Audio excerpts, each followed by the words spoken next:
Grab the fuel nozzle and get ready to fuel up on trends and strategies to grow your travel center business in this episode of the Truckstops Here, brought to you by Natso. Now, here's your host, Amy Toner. Hello, and welcome to today's episode of the Truckstops Here.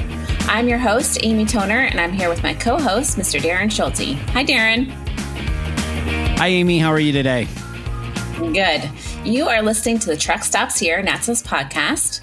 Natso is the National Trade Association for truck stops, and our mission is to advance their success, and this podcast is just one of the many ways that we do that. Today, we have the distinct pleasure of interviewing Ginger Laidlaw, Vice President of the Alternative Fuels Council.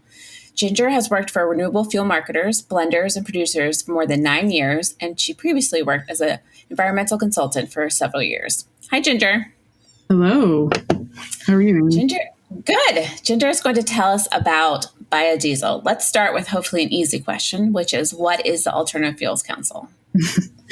Sure. So Alternative Fuels Council was started almost 3 years ago now by Natso. So Alt Fuels Council is a company that was started by Natso. So we proudly serve Natso members.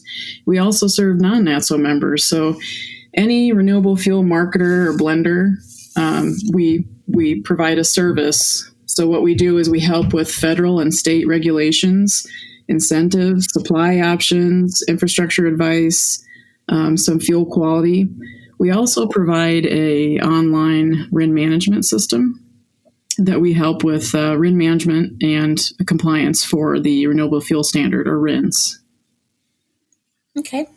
What alternative fuel opportunities are out there? Well, there are several, but I would focus in on biodiesel, especially for truck stops, just because there's so many incentives out there, both federal and in several states as well. So with biodiesel, and it really doesn't take too much special equipment either. It's fairly easy to get into and start using to see some benefit. Okay. What incentives are available? So for biodiesel and also for ethanol too, for blending. So there's the Renewable Fuel Standard, which I'm sure many of the listeners have heard of before. Part of the Renewable Fuel Standard is what we call RINs, which are Renewable Fuel Identification Numbers. And this is something that you can gain with your renewable fuel, with biodiesel, ethanol, and a couple other different types of fuels. But biodiesel, you get 1.5 RINs per gallon of biodiesel. And right now, today, the last I saw, they're trading better than usual right now. Well, better than they have been for a while, so that's always a good thing. So there's RINs, and there's also the blender's tax credit, and that's under the IRS. So that's something that you, for every gallon of biodiesel, every 100% bio that you blend with a de minimis amount of diesel, you actually get $1 per gallon. So that's something that you can apply for on a quarterly basis to get that dollar credit as well. So Ginger, that's the federal when side. Does that, Ginger, just a real quick question. Sorry to interrupt. When does that dollar federal credit end? Right now, it's set to end in 2022. However, that doesn't mean that's the ultimate end. From what David Fiakoff, who's part of the Natso's government affairs, he's saying that by that time, because the Renewable Fuel Standard is also set for their reset for in 2023.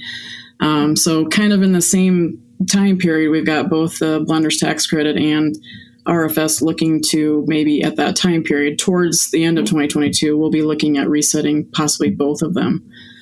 So right now it is set to sunset in 2022, but I don't know that that's the end for that. Darren, is that the question you get most often? It is.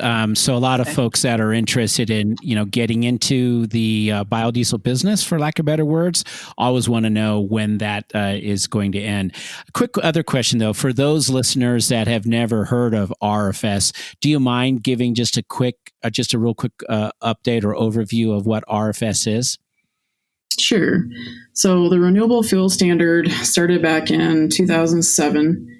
And it has evolved throughout all those years. But basically what it is it creates a renewable fuel obligation for all the refiners, all the obligated parties, which are refiners, importers of gasoline, diesel. So every year, EPA sets these volume obligations at the end of November. Well, they're supposed to. And that is what they set that for November 30th for the upcoming year. And that is what all these obligated parties have to meet. And if they don't make it physically, if they don't make the renewable fuel physically, then they have to buy the RINs to make up for that obligation. So hence the demand for this market is the obligated party. So that's who ultimately buys the RINs and has to create this. It creates this obligation that they need to meet. So how it works is a renewable fuel producer, whether it be bioethanol, renewable CNG, so many different other fuels. When they create the fuel, they're also creating a RIN with that fuel. And each type of fuel has a different ratio attached to it, but I'll focus in on biodiesel. So biodiesel, you get 1.5 RINs per gallon.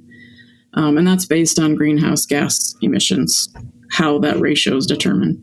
But bio is 1.5. So when a biodiesel producer creates fuel, then they're also generating a RIN. And they have to go through quite a rigorous process with the EPA to get registered, get their fuel registered. So once that happens, then they can start generating these RINs.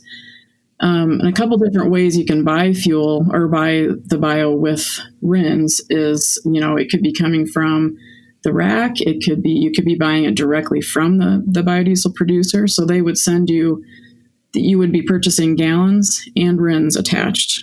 And once you as a blender actually blend the fuel into transportation fuel, it's transportation, heating oil, or jet fuel. If you use it for those 3 different things, then the RIN becomes marketable. So once you document that fuel is actually blended into one of those 3 things, then it becomes a marketable item, and then you can sell that RIN into the market, and that's where the obligated parties come in and buy those RINs. I was going to say, you help people with all of that, right? Right. So we can help blenders get registered with the EPA, because you have to be registered with the EPA to be able to receive a RIN and to be able to trade it. And then the producers kind of go on a different track. They have to work with engineers. But the blender side, it is a fairly easy registration process that we can help with. It's not easy if you don't know which programs you should be registering for. So that's where we come in and try to help out with all that to make sure we've got you registered under all the right things you need to be. But it's not a very lengthy process. Is there any special equipment needed to blend biodiesel? Yes. No, you don't have to have any special equipment. That's what's kind of nice about biodiesel is that you can do splash blending, and that can be splash blending in a transport truck. That could be, that there's already, you go get a transport truck of B100 and then you drop the diesel on top of it. And then it's blended, quote, blended in the truck as it goes down the road. Another thing is to drop it into a tank, underground storage tank. You could do the same thing within a storage tank. So really, to get going, there really isn't any special equipment that you need. If you were to go to higher blend, that may be a different story there. But if you're doing B5 to B20, you could do it that way, the splash blending method. You can get as fancy as getting an inline blending system, which some of our clients are doing that right now, which has a lot of accuracy with it, of course, because they can control exactly what the percentage is that's flowing through to the pumps, and really have a good control over it. And then they do need special notifications on their pumps, right? Some signage. Right. So, federally wise, you have to have the sticker with bio, that can contain up to 5%. But if you go beyond that 5, then you definitely have to create, have more labeling. indicates how much it could be. And then you'd want to check with your state petroleum association, just to make sure that if there's anything else that the state specifically requires. I'm sure you get a lot of questions about fuel quality and supply. Can you talk about those? Yeah. So that's the fuel supply is something that we can help with as well. Alt Fuels Council has a relationship with a lot of different bio suppliers out there. We have a list that we give out to people who are just getting started to just kind of look around. And obviously we look to see who's closest, just to eliminate any other extra costs. You want to get somebody who's the closest. And it's good to get it directly from the producer if possible, to actually go to the plant. But obviously you can get it through another supplier, through another marketing arm, at the rack. There's other different ways of getting supply, but we do work with a lot of different suppliers all over the U.S. And have a decent relationship with them to kind of know what their product is. And fuel quality wise, we actually developed a fuel quality plan that's on our website, natsoaltfuels.com, that anybody can download for free. It's just a nice guidance document that kind of walks through all the things to be thinking about for fuel quality, biodiesel specifically. We also work to deal with a lab in Iowa that it's a suite of a lab that you can do to check on the quality of the fuel, that we made kind of a good pricing deal with them, just kind of specifically zoning in on the different qualities that you would really need to check on for the biodiesel. Okay. I feel like I'm grilling you. Next question. How do you figure out the feasibility of blending biodiesel? Yeah, so all these things are available. The IRS Blender's Tax Credit, the RINs, and in some states you also have, the Low Carbon Fuel Standard is in California and Oregon. And then you also have a couple states, and I'll just call out one, that Illinois has a B11. There's no sales tax with that. So some states have different incentives out there, and you can look at that on the Alternative Data Fuels Center website. That we have a link to that on our website too. You can look up by state what may be available in your state, what tax incentives possibly or other incentives might be available. Texas too also does not have a fuel tax on the bio portion of the blend too. So that's another state. There's a couple more too that are escaping me right now, but those are the two that stand out. So you want to look at all those different angles, what's available federally, statewide. We have a calculator on our website too that can be helpful to figure out, because sometimes you may not be offered the RINs or maybe not the biodiesel tax credit. So our calculator kind of allows you to take those pieces out, those variables out if needed, to kind of figure out, maybe this time it's not the best scenario to take RINs, or maybe it's not the best to take the biodiesel tax credit. Sometimes the supplier will bake in those costs. If you're not getting the tax credit, then they'll adjust the fuel pricing for that. So it's not always advantageous to take everything, but it's definitely, you want to at least have the opportunity. So you want to be registered with the EPA and the IRS so you could take those if it's the most advantageous way to take the fuel. Darren, go. Ginger, yeah, thanks. Quick question, Ginger. So I get asked by a lot of our members, at a minimum, again, we know nothing is 100% scientific, but at a minimum, if someone has the ability to either splash blend or blend biodiesel, what are they looking at as far as a cost savings? Is it fair to say that they're looking at least about 6 cents or so in that range at a minimum? Sometimes. And sometimes, right, if they can get everything, if they can get the tax credit and the RINs, and maybe there's also a state incentive, it could be that much. It could be a 6% advantage. Gotcha. Okay. So in many cases, I guess you would recommend if you're in Illinois, if you're in Texas, California, at a minimum, you should take a hard look at blending biodiesel, regardless if it's splash blending or blending it at the site level. Just at a minimum, you need to probably do the math and see whether or not it's going to put you at a advantage over potentially a competitor who's not doing it, I would say. Right. And if I were to go specifically to California, you could also blend biodiesel into renewable diesel. Renewable diesel is more readily available out in California.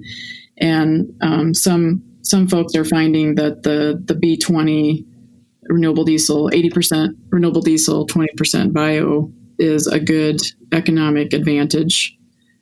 Because what we're finding out there is that not necessarily the credits are being passed for the renewable diesel, but for bio, there's a better chance of those credits being passed on to the blender. So being able to blend the bio into the renewable diesel is another option in California. That's fantastic. Thank you. Mm-hmm. Okay, let's end. Well, what are the first steps to take to begin blending? Yeah, so definitely, like I said earlier, it's best to at least have the opportunity to take these credits. So I would recommend getting registered with the EPA. That doesn't cause you any compliance. If you're not taking RINs, then there's no compliance with that.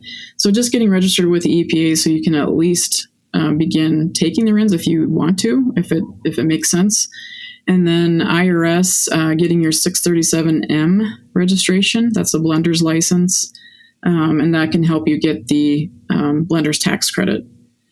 That can be, the IRS side can be kind of a lengthy process. And especially right now, it seems there's not as many IRS agents available. So it can take a while to get this accomplished. It can take up to, I would say, almost 2 months to get that. So I'd recommend starting on that first, and then maybe the EPA registration, and then kind of taking a look at your infrastructure to see if you could dedicate a tank to doing a splash blend. Start out with splash blending, and then maybe down the line you work into an inline blending system. And then figure out the math. You could use our blending calculator or work out some of your own numbers just to see, what if I do take the RINs and maybe you explore and find different suppliers. Maybe you go outside of who you normally buy from and look at different suppliers that may be close by that you weren't aware of, that could provide you B100 to be able to do some splash blending. Okay. Now, I'm going to end with our fast fill questions. These are our surprise, although you've seen my surprise questions we like to ask all our guests. What is your go-to on-the-road snack? I'm going to go with peanut M&Ms. I always like them to get new ones. Okay, if you're stuck at a truck stop in a snowstorm, how would you pass the time? I wasn't sure about this one. I think I would try to read. Of course, I'd probably be scrolling around on my phone, but it depends on who's with me. If I'm by myself, I'd probably just read. But if I have kids with me, then obviously you'd have to do something a little different. Maybe we could play in the snow. Okay, do you like to ride or drive? I like to drive. I've done a lot of long road trips, and I did a road trip with a girlfriend many years ago now, but we would take turns, but it was every time we stopped, it was to get Starbucks or, some sort of coffee drink, and then the next stop was Mountain Dew. So we just alternate. We were trying to get her to an interview she was working at a school, so we were trying to get her to an interview, and it was like a 20-some-hour drive, so we took turns driving till we got there. How do you take your truck stop coffee? That's my next question. I just like a little bit of cream. Just a little bit of cream. Okay, and we always end with a controversial question. Is it truck stop, travel center, or travel plaza? I'm going to say travel center because I feel like that says community more than the other two. And I feel like that might be, especially in certain communities. I guess that's, the travel center would be kind of like the center of all of that, and where everybody may be doing all their business and maybe meeting friends or whatever. So I kind of like the center. I like travel center. Okay. Thanks, Ginger. Thank you for listening to today's episode of the Truck Stop Here. You can find us online at natso.com/podcast. You can listen on Apple, Google, Spotify, and Stitcher. If you have any questions, we hope you'll reach out to editor@natso.com. Goodbye. The Truck Stops Here was brought to you by Natso, the association representing truck stops and travel centers. Visit natso.com for more information. The Truck Stops Here is produced by Natso in collaboration with Human Factor. Producers are Amy Toner and Darren Schulte.